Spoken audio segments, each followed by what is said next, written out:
A mí me resultó muy interesante, pastor, la presentación del pastor de la lección esta mañana. El énfasis en el servicio, en participar, en ayudar, lindo. Así que yo quisiera tratar de, mi tema es complementar un poquito esto que fue presentado y aquí se me cayó algo.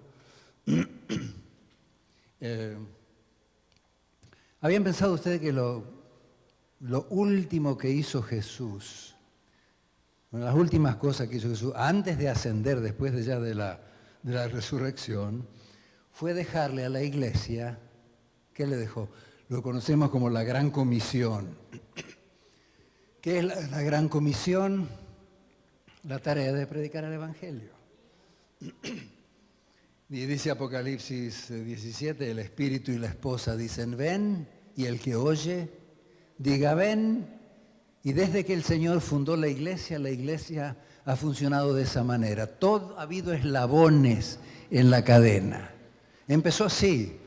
Andrés llamó a Pedro, Felipe llamó a Natanael, y así fue uno a otro, y desde entonces, y nosotros estamos aquí esta tarde, porque alguien fue el eslabón que le dio nos dio el mensaje, o a una familia, o al abuelo, o al tío.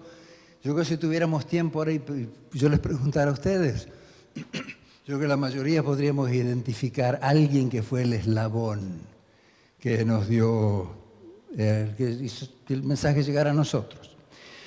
Y decía que la tarea de predicar el Evangelio involucra 3 aspectos fundamentales. 3 aspectos fundamentales. ¿Alguien me haría el favor de borrar esto? ¿Un voluntario? Gracias, pastor. Yo quise anotar un par de cosas allí. Decía que la predicación del Evangelio involucra 3 aspectos fundamentales. Número 1 es el contenido. ¿Qué es el Evangelio? ¿Qué vamos a predicar? ¿Qué vamos a anunciar al vecino?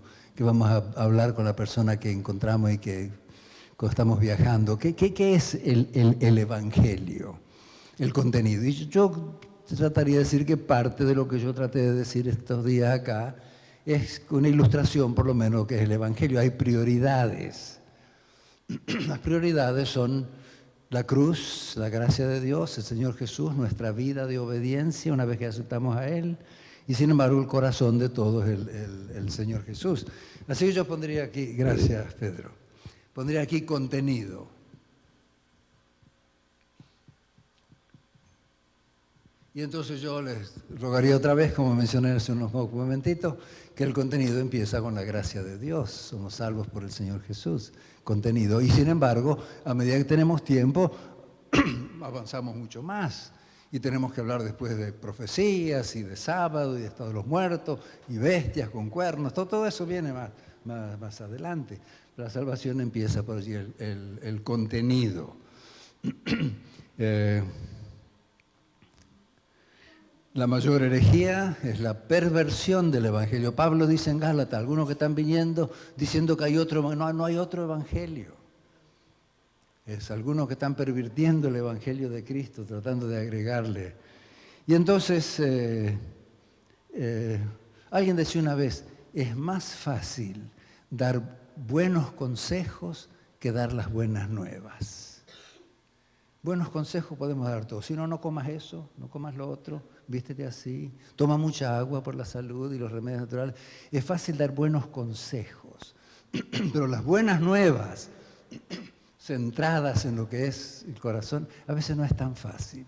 Nos resistimos. Es más fácil decirle a la gente que se guarde el sábado, que no se coma lo otro. Número 1, entonces, el contenido. Pero número 2,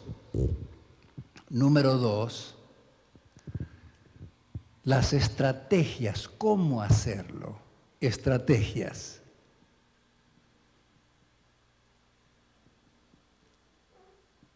Porque mi sueño es, y imagino que de ustedes también, que después de pasar una semana, unos días aquí, un fin de semana estudiando, estemos motivados para ir y compartir algunas cosas que aprendemos.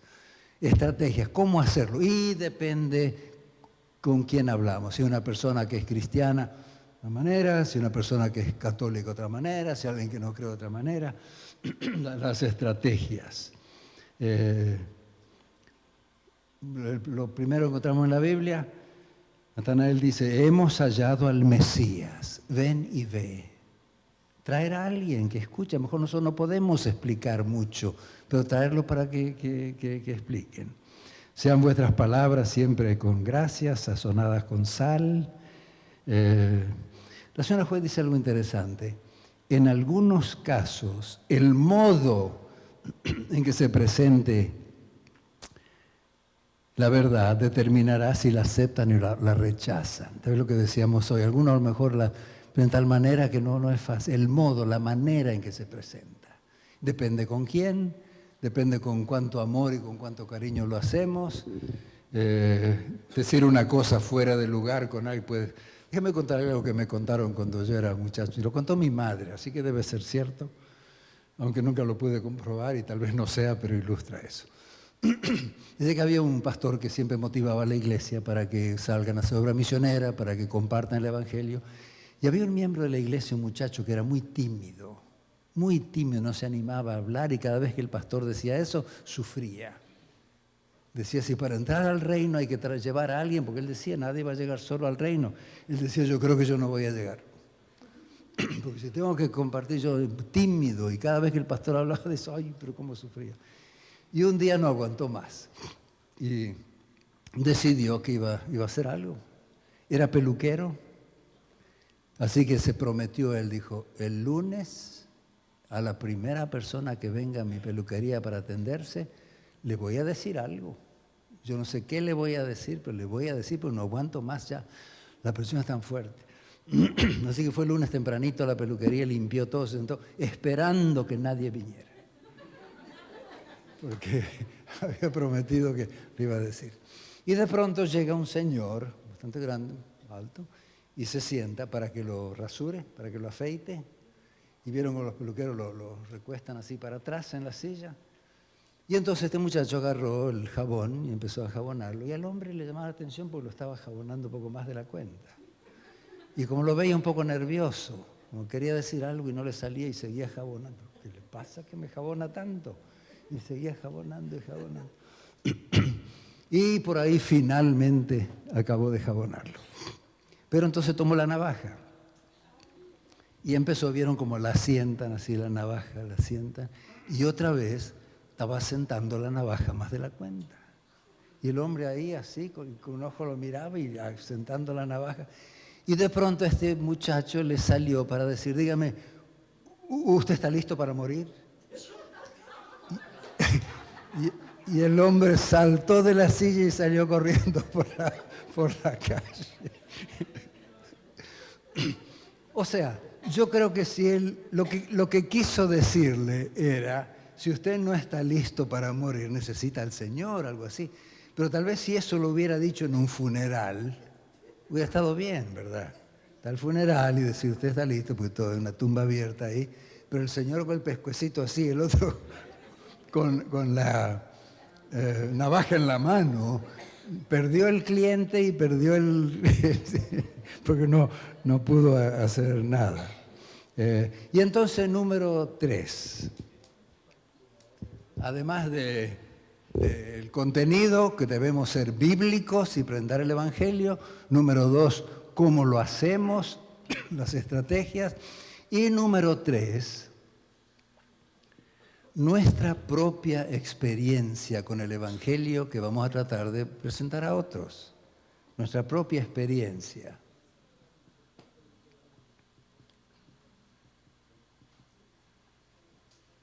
Nosotros no podemos dar lo que no tenemos.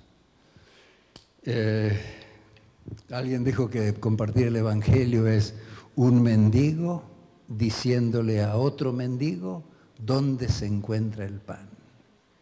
Todos somos mendigos, pero hemos encontrado el pan y le decimos a otro. Como el pueblo de Israel, estamos llamados para servir. Deja ir a mi pueblo para que me sirva.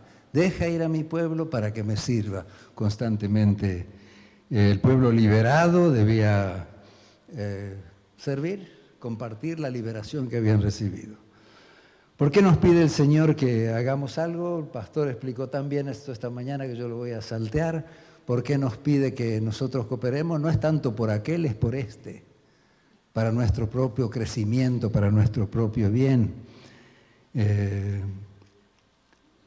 Cuando Jesús alimentó a las 5.000 personas, le pidió a los discípulos que compartieran.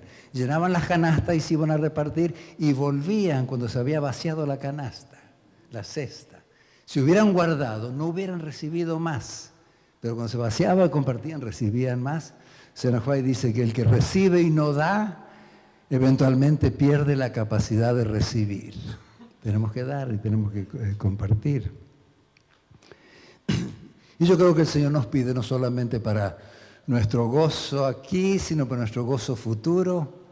El salmista dice, irá andando y llorando el que lleva la preciosa simiente, pero volverá a venir con regocijo trayendo las gavillas.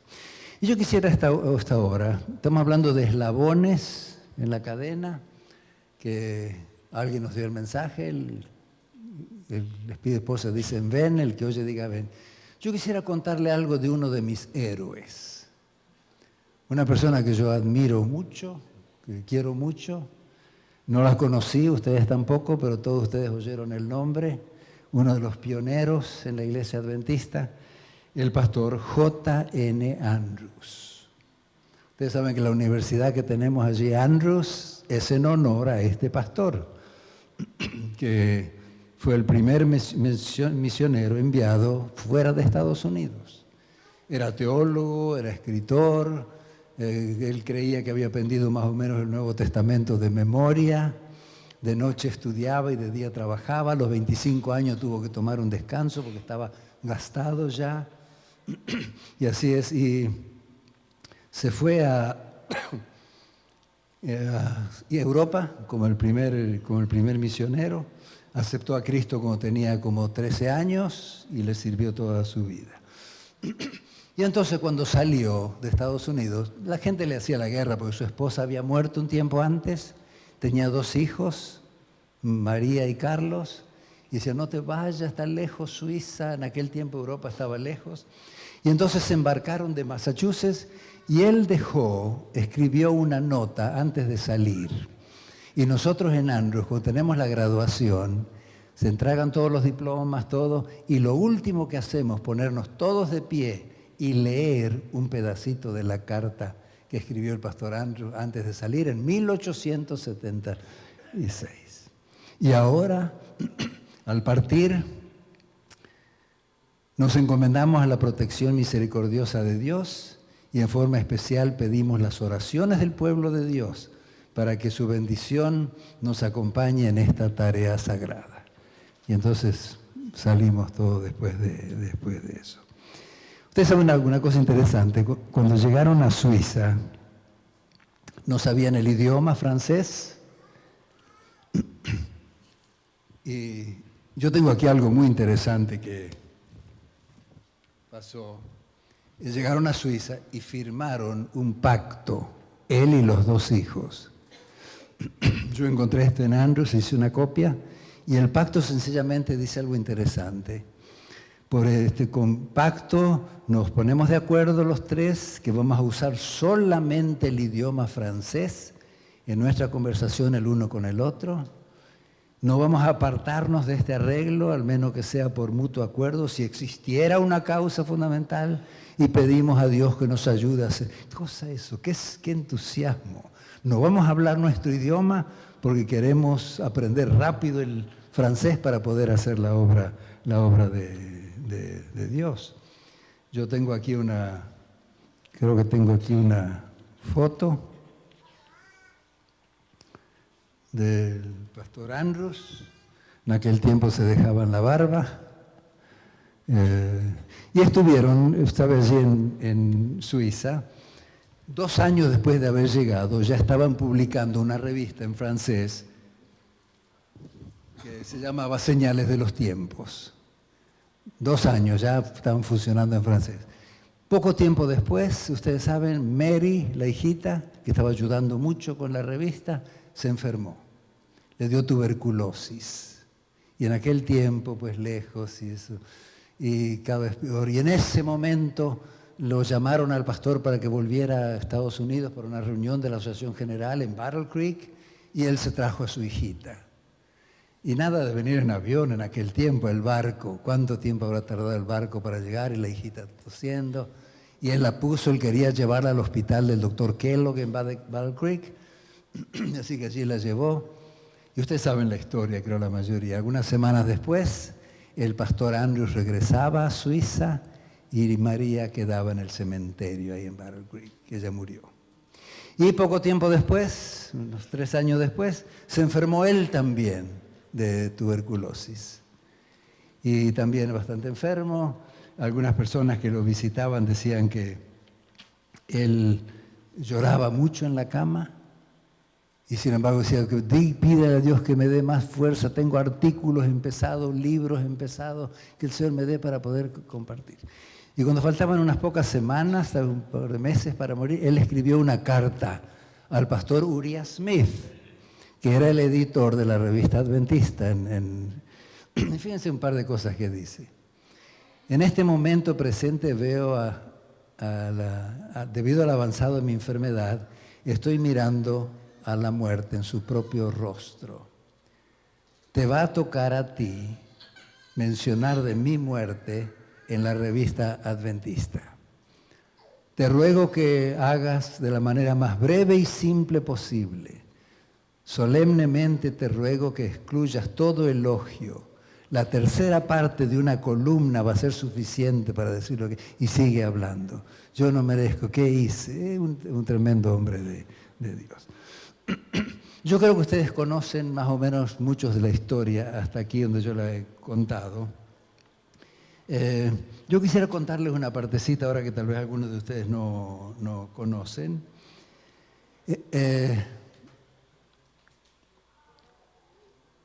Más unos 15 años antes de que el pastor Andrew se fuera a Suiza, un grupo de familias de Suiza hicieron el viaje al revés y fueron a Sudamérica, Argentina. En el corazón de la República Argentina, en la provincia de Santa Fe, eran bautistas, descendientes de los hugonotes, y eran muy estudiosos de la Biblia. Uno de ellos dice que había un tal señor Julio, que era muy estudioso de la Biblia, y un día le preocupó porque él leía que la Biblia decía que el sábado era el día de guardar, y ellos guardaban el domingo, y le preguntó a su pastor, ¿cómo es el asunto? No, dice, eso eran los judíos, y todas esas explicaciones que se dan. Y don Julio le dijo, yo voy a leer del Nuevo Testamento todo, donde dice que los discípulos cambiaron, y leyó todo, y otro día que vino el pastor, él le dice, mire, yo leí todo esto y más confundido que antes. Me parece que el sábado es el día de guardar. Y entonces le dice, a mí me gustaría saber si hay otra persona en el mundo que tenga la inquietud que yo tengo, que sea cristiano, no judío, ellos guardan el sábado, que sea cristiano y que crea que hay que guardar el sábado. Y el pastor le dice, sí, yo me enteré que hay algunos. ¿Dónde? En Suiza. En Suiza, si nosotros acabamos de venir de allá hace unos años. Sí, dice, yo he visto que están publicando una revistita que se llama Señales de los Tiempos. Don Julio insistió y consiguieron la dirección y mandó a pedir la revista. Y yo me imagino qué emoción habrá causado allá en Suiza cuando llega el pedido de Señales de los Tiempos para Argentina, otra parte del mundo. Me imagino que allí oraron, envolvieron las revistitas y las mandaron y llegaron a la finca donde vivía don Julio. Y entonces don Julio escribió una carta a la revista Adventista. Yo tengo aquí una copia de la carta que apareció y dice, una carta de Argentina. Y entonces dice, y la fecha es 12 de noviembre de 1889. Algunos de ustedes no habían nacido todavía. 1889. Y entonces dice, hace 4 años que estamos guardando el sábado con mi familia en vez del domingo. Por favor, manden un misionero para que nos ayude a hacer la obra de Dios. 1885 empezaron. En el año 1978, nosotros estábamos en Costa Rica. Ahí conocimos a esta buena gente. Y decidimos hacer un viaje a Argentina porque nuestros hijos habían nacido por acá. Pero no conozcan por allá. Y uno de mis sueños era llevar a mi esposa y mis hijos a que conocieran la finca donde vivía don Julio y donde habían llegado las revistas Señales de los Tiempos. Y fuimos. Todavía hoy pertenece el terreno a un nieto de don Julio. Y nosotros fuimos, la casa ya no está más, hay unos enormes eucaliptus que nos dijeron que plantó don Julio. Y nosotros quedamos ahí con mi esposa y mis hijos, sacamos fotos que a los cimientos, no había otra cosa que sacar, y a los árboles. Pero fue para nosotros una emoción enorme estar en ese lugar donde habían llegado esas revistas, donde don Julio aceptó el Evangelio. Yo no sé qué emoción les causaría a ustedes si pudieran visitar ese lugar. Para nosotros fue porque don Julio, aquí firma en la carta, era don Julio Dupertuis, mi bisabuelo. El pastor Andrews fue el eslabón que le dio el Evangelio a mi familia. Él murió sin saber que mi familia se había hecho adventista, pero lo va a saber. Yo tengo planes cuando lleguemos al reino, si las cosas son así, después de saludar a mi familia y lo demás, lo voy a buscar al pastor Andrews y le voy a decir gracias en nombre de la familia Dupertuis. Y los americanos no son mucho de abrazarse así, ¿no? Pero yo le voy a dar un abrazo que él se lo va a recordar por el resto de la eternidad. Él fue el eslabón que dio el mensaje a mi familia. Imagínense ustedes, si cuando lleguemos al reino, viene alguien y nos toca el hombro y nos dice, mire, quiero agradecerte. ¿Por qué? Porque un día me invitaste a la iglesia y ahí conocí al Señor Jesús. Y otro me dice, ¿por qué? ¿Por qué me das gracias? Porque ¿te acuerdas cuando estaba enferma y que tú me venías a visitar y me traías sopa para los nenes? ¿Te acuerdas?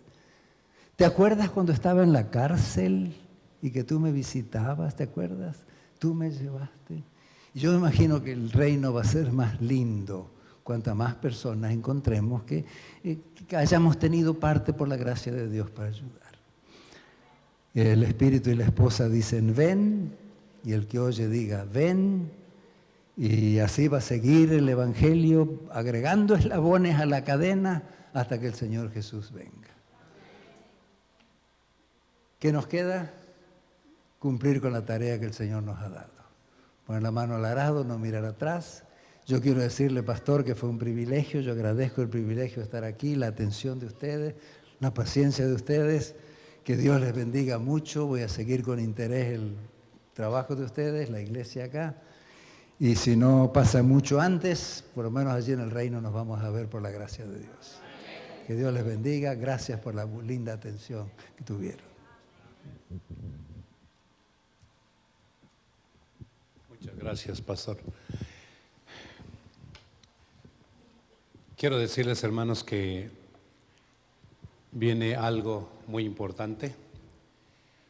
Seguramente ustedes tienen muchas preguntas, pero las respuestas ya están dadas.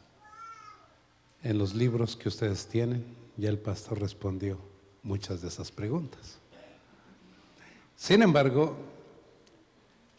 ya el pastor lo hemos cansado mucho. Ya ha hablado, yo no sé cuánto tiempo ha hablado, cuántas veces lo ha hecho él. Pero yo creo que lo vamos a dejar descansar a él y ahora su discípulo va a hablar. No se crean. Él seguramente va a responder algunas preguntas que tengamos. Pregunta que quisiera hacerla para beneficio de todos nosotros de manera audible. Puede ser que alguno de ustedes, que el que haga la pregunta sepa la respuesta, pero si lo hace audible, nos puede beneficiar a nosotros acerca de la respuesta que el pastor pueda darnos. Sí, pastor Halcón. En este momento la Iglesia Adventista parece estar enfrentando o acercándose al borde de una crisis, y yo pediría al pastor que nos explique. Es debido a que desde el punto de vista político, social, etcétera, El homosexualismo está atacando a la Iglesia Adventista. Y en este momento hay una reunión en Sudáfrica que están intercambiando qué hacer con esta situación.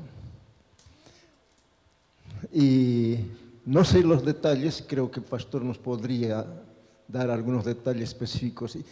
¿Cuál debiera ser la posición de nuestra iglesia frente a esta situación? No tiene nada más fácil. No tiene nada más fácil que se le ocurra. Miren, no sé mucho de esta reunión porque creo que todavía están reunidos.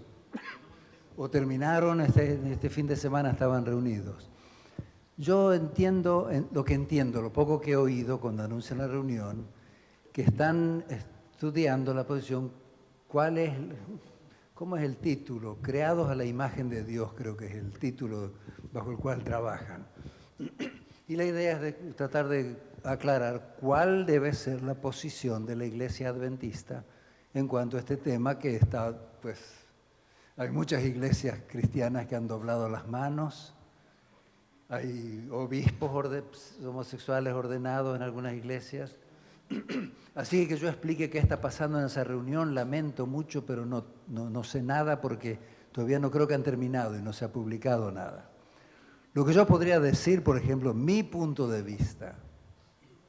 Alguien estaba diciendo que hay que estudiar sexualidad alternativa.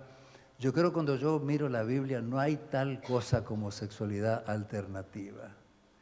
La sexualidad es, según Dios lo creó, entre un hombre y una mujer. Es bíblico. Yo entendería que si una cosa está clara en la Biblia es esa. No hay...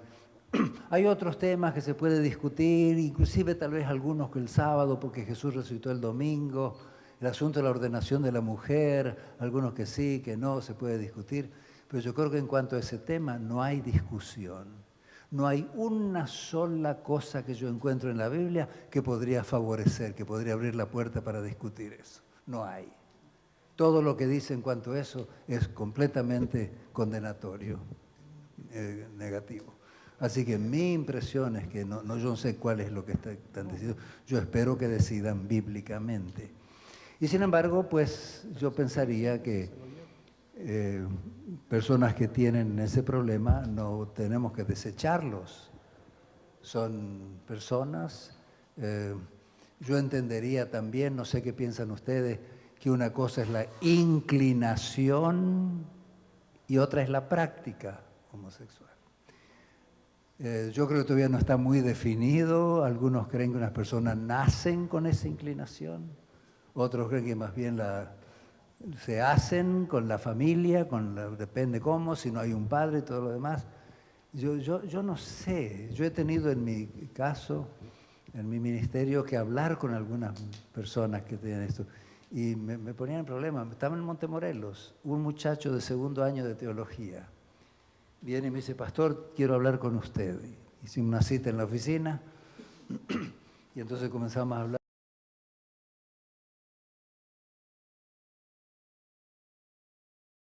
Yo empecé pregunto, ¿copiaste en un examen? No, pastor, no copié en un examen. ¿Te escapaste del...? No, y te enredaste con una muchacha. No, y al último, cuando sabía él, me dijo que él tiene una fuerte inclinación hacia los muchachos, hacia los hombres, que las mujeres nunca, jamás, desde chico, nunca le atrajeron. Y yo trataba de decirle, pero ves una muchacha bonita, no, para mí una muchacha igual que un palo, dice, no me interesa para nada.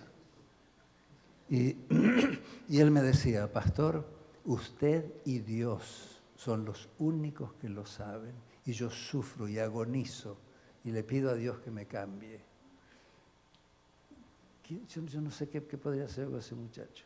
Vino en ese tiempo un especialista, un profesor de psicología y eso, y yo le pedí que hablara con él y habló, y lo primero que él le preguntó, ¿tú tuviste una figura paterna? No, papá me abandonó cuando yo era chiquito. ¿Lo viste? Una vez lo vi a mi papá, que mi hermana me llevó para ver el parque, cuando me vio, dio media vuelta y se fue. Esa es la historia. Así que yo creo que nosotros no debiéramos condenar a nadie y condenar a una persona que tiene inclinaciones, pero yo entendería que la Biblia lo que sí está clara en cuanto a la práctica homosexual. Una cosa es la debilidad, una cosa es la tentación y otra cosa es ceder como yo lo entendería. Así que yo, con lo que está pasando en África, yo no podría decirle más que eso, que están estudiando, y yo pensaría que la posición de la Iglesia es misericordia, pero que la Biblia no autoriza una conducta de eso, sería mi manera de entender, y yo voy a seguir con mucho interés lo que pase allá. Bien, vamos a dar oportunidad a otra persona. Si tiene alguna pregunta, levánteme la mano para poder ver. Rafa.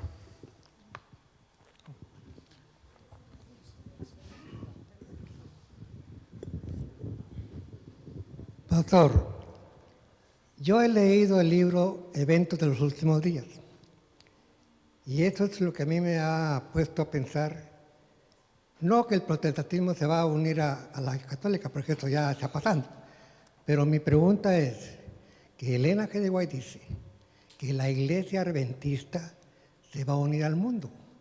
Yo quisiera saber cuáles son esos que se van a unir al mundo para que la iglesia, pongamos, esté preparada y sabida en qué puntos vamos a empezar. Porque yo aquí me he dado cuenta de muchas cosas. Aquí se celebran, usted sabe, como cumpleaños, madres, padres, y eso es lo que a mí me tiene un poco confuso, porque yo digo, cuando leo la Biblia, Jesús nunca celebró un día del padre o de la madre. Pero entonces nosotros, como adventistas, conocedores de la verdad, ¿por qué entonces Elena G. White dice que la iglesia adventista se va a unir al mundo? ¿Usted tendría una cita donde dice la hermana White eso? ¿O será que usted la leyó bien? En Eventos de los Últimos Días. ¿Que la iglesia se va a unir al mundo? Sí, así lo dice Elena G. White. Me gustaría verlo cómo está. Pastor, yo con todo gusto le enseñaría. Lo que pasa es que del libro yo se lo dejé a la persona que tengo en Guatemala, porque ese libro me ha gustado en la forma como Elena G. White habla a través del domingo, que no es todavía el Día de la Bestia. No es pero ahí lo dice. Yo creo que muchos de aquí han leído ese libro. Yo entendería que el peligro que tenemos si es no améis al mundo ni las cosas que el mundo. Yo traté de decir algo de eso hoy. El mayor peligro que tenemos es ese, pero el hecho que usted menciona, hermano, de celebrar cumpleaños y eso, porque Jesús no lo hizo, yo no sé si no serían eso cosas de la periferia que yo estuve diciendo hoy. Al fin de cuentas, Jesús nunca anduvo en auto y nosotros andamos en auto. Jesús nunca anduvo en bicicleta y nosotros andamos en bicicleta. Jesús nunca fue posiblemente a un restaurante, nosotros vamos a un restaurante. A mí me parecería que ese asunto de cumpleaños y de los padres y eso serían más cosas de la periferia, que si uno no lo quiere hacer, no lo hace, y si alguien lo quiere hacer, no creo que hay nada que lo prohíba. Me parece que no debía ser eso una cosa prioritaria en lo que es la vida. Sí, no es cosa de importancia vital. ¿Alguien más? Hermana, facilita, más fácil que la de su esposo, por favor. Pastor, aquí en Romanos del 9 al 11 nos habla de la oportunidad que Dios dio a los gentiles, permitiendo que el pueblo de Israel fuera como hecho a un lado por un tiempo, ¿verdad? Entonces, ¿qué significa cuando dice en el capítulo 11 de Romanos 11:7, que pues lo que buscaba Israel no lo ha alcanzado, pero los escogidos sí lo han alcanzado y los demás fueron endurecidos? Como está escrito, Dios les dio espíritu de estupor, ojos que no vean y oídos que no oigan, hasta el día de hoy. Y luego el 11, digo pues, ¿han tropezado los de Israel para que cayesen? en ninguna manera, pero por su transgresión vino la salvación a los gentiles para provocarles a celos. Y si su transgresión es la riqueza del mundo y su defección la riqueza de los gentiles, cuánto más su plena restauración. Entonces, podemos creer y esperar que el pueblo de Israel vendrá otra vez al conocimiento del verdadero Dios, aceptará que Jesús es el Salvador y volverá a tener parte en todo este evento de salvación. Yo creo que al principio de esa sección de 9 a 11, donde está hablando el apóstol, está hablando del remanente. Sí. Y que, o sea, un remanente. Y cuando dice después, luego, inclusive un versículo enseguida que dice que luego todo Israel será salvo. Exacto. Y en algunas versiones que han dado mucho problema eso, es mal traducido. Cuando dice luego todo Israel, la palabra luego debe traducirse de esta manera en vez de luego. No es que después, en cuanto de tiempo que los gentiles aceptaron, después todo Israel. Está diciendo que los gentiles, de paso, ¿por qué Israel no había alcanzado? Tal vez déjeme buscar este versículo, Sí. Romanos 11. Romanos capítulo...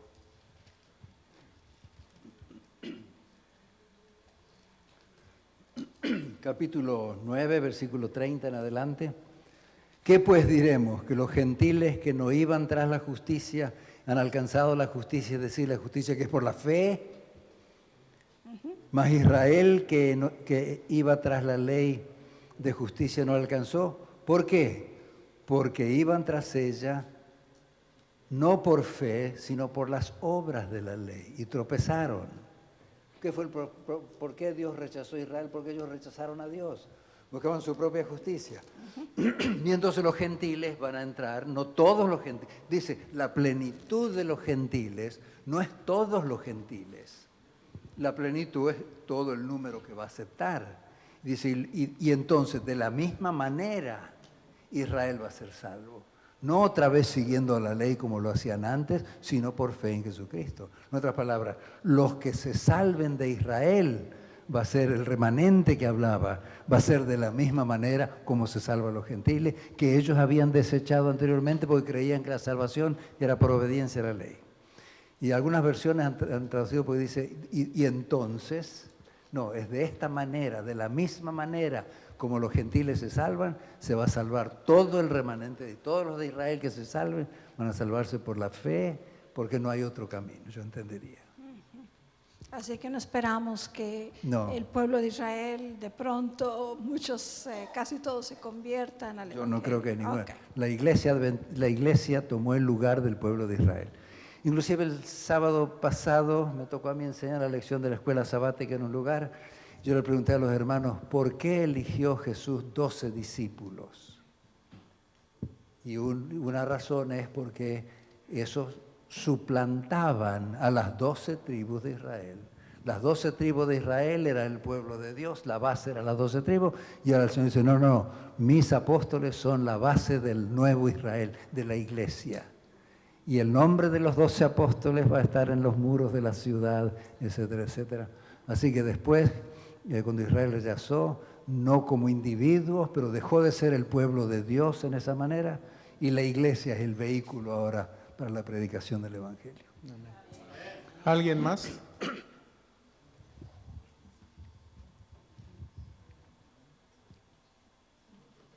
¿Tiene alguna pregunta? Aquí la hermana tiene otra... No, sí, dije la hermana, porque yo no quiero más preguntas de la hermana. Pastor, Sí, bueno, no es tanto la pregunta, sino por lo que dijo la pregunta del pastor Halcón. El apóstol San Pablo en 1 Corintios 6, del verso 9 dice, ¿no sabéis que los injustos no heredarán el reino de Dios? No erréis, ni los fornicarios, ni los idólatras, ni los adúlteros, ni los afeminados, ni los que se echan con varones, ni los ladrones, ni los avaros, ni los borrachos, ni los maldicientes, ni los estafadores heredarán el reino de Dios. Ajá.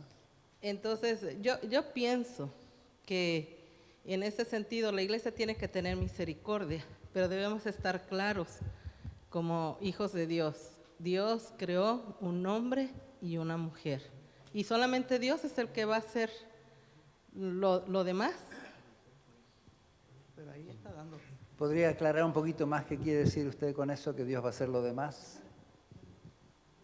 O sea que hay personas dentro de la iglesia, muchachos y aún muchachas, que tienen esa inclinación. Y muchos no llegan a hacerlo porque ellos estudian y estudian la palabra de Dios y piden a Dios su ayuda. Porque de hecho, pues yo trabajé en el Colegio Lindavista por muchos años como secretaria y veíamos esa situación. Y a mí me da gusto porque ahora encuentro en las redes esos muchachos, esas muchachas que cambiaron porque Dios los cambió y formaron sus hogares y todo. O sea, Dios va a tener misericordia de las personas, pero como iglesia yo creo que nosotros debemos tener misericordia por ellos, pero estar claros, porque la Biblia aquí dice, ¿verdad? Estar claros, o sea, no es que vamos a criticarlos, no los vamos a desechar, al contrario, tenemos que hacer algo por ellos, porque allí en la universidad en Lindavista, cuando pasaba eso, se hablaba con ellos, se estudiaba, y es bonito encontrarlos ahora, pero también dio tristeza que algunos sí lo hicieron, se enfermaron, pero antes de morir entregaron otra vez su vida a Dios. O sea, Dios es el que va a juzgar esa inclinación. Yo 100% de acuerdo que la Biblia está muy clara en eso, 100% de acuerdo que tenemos que tener misericordia y ayudar, amar a todos por igual, y sin embargo mantenernos en lo que la Biblia dice en cuanto a eso como práctica. Aquí mi hermana, no, me arrepentí del micrófono a mi hermana. Pastor, ya hablamos, perdón, de la relación de la gracia con la ley, pero ¿qué tal la fe con la gracia? Que cuando empieza una y cuando termina otra en relación al plan de la salvación de la persona. ¿Cuándo actúa la fe y cuándo actúa la gracia? Ok, yo creo que la gracia nunca se acaba, no es que se acaba y empieza la fe. Todo el plan de la salvación está basado en la gracia de Dios. Y el hecho de que el Señor esté a la puerta y llame y despierte y yo ponga mi fe y le acepte, es obra de la gracia de Dios. La provisión de la gracia de Dios no es que termina y ahora es solamente fe. Yo creo, pero ayuda a mi incredulidad, no creo todo lo que debiera creer. Y la gracia de Dios cubre lo que yo no hago, no puedo hacer. Aquí sigue. No es que termina la gracia, ahora es por la fe. Es fe en lo que ha sido provisto por la gracia de Dios. Las dos van juntas todo el tiempo.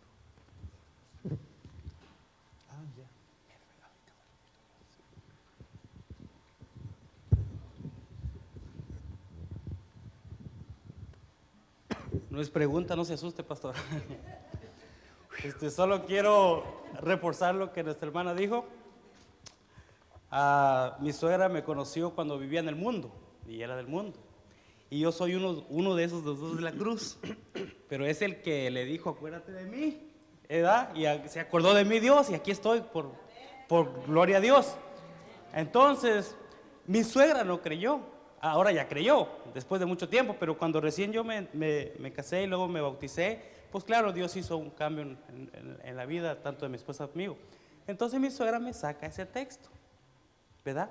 Que ni lo sabía. Y dice, yo no creo que tú te hayas entregado porque eras bueno, en signos de interrogación. Entonces me saca el versículo ese, pastor. Me dice, es que yo no creo que Dios te haya perdonado.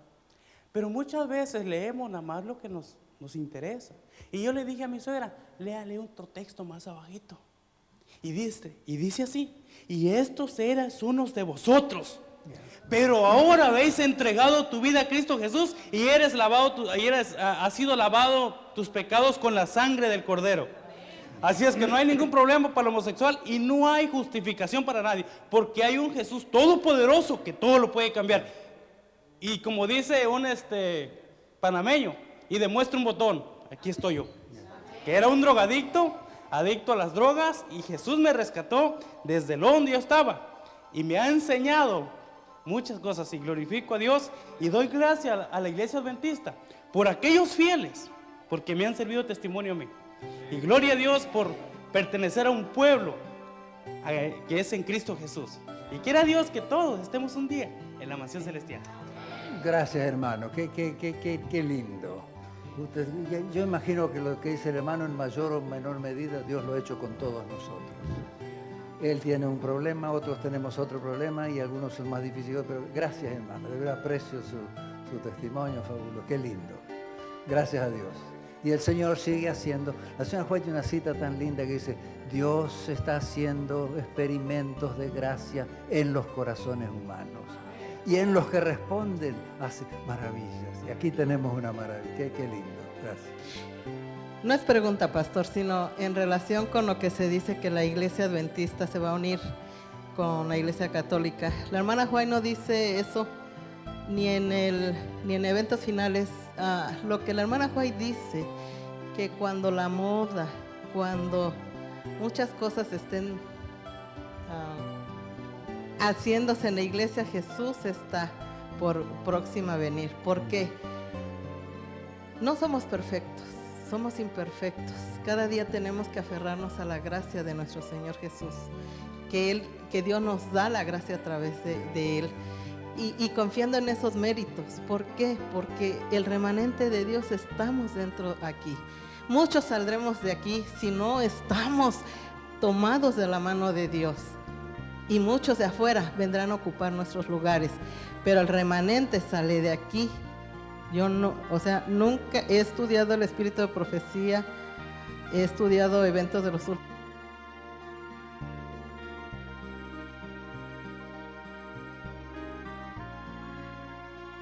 Tomados de la mano de nuestro Señor Jesús, y el remanente va a estar aquí. El remanente aquí va a salir de esta iglesia, y lo que tenemos que hacer, como dice el hermano, es cada día confiar en los méritos de Cristo, y Dios nos dará la victoria hasta que Jesús venga. Yo me imagino que individualmente personas han ido al mundo, están yendo al mundo y van a seguir yendo al mundo, pero la iglesia no. Es el objeto del especial cuidado de Dios. Y sin embargo, hay personas que se van al mundo todo el tiempo. Y tal vez algunos familiares nuestros que se van al mundo todo el tiempo. Y sin embargo, un remanente. La iglesia seguirá adelante. ¿No hay alguien más?